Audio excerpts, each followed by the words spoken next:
exercise features the KTable version of the first Streams application. Let's start by creating a variable to store the string that we want to filter on. Now create the KTable instance. Note that you call builder.table versus builder.stream.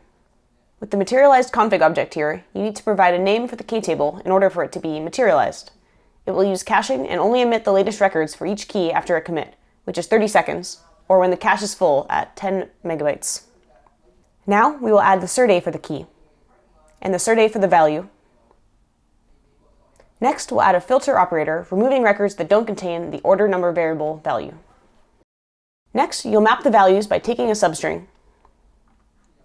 Then you'll filter again, taking out records where the number value of string is less than or equal to 1000. Here, you'll want to convert the KTable, aka the update stream, to a KStream, aka an event stream.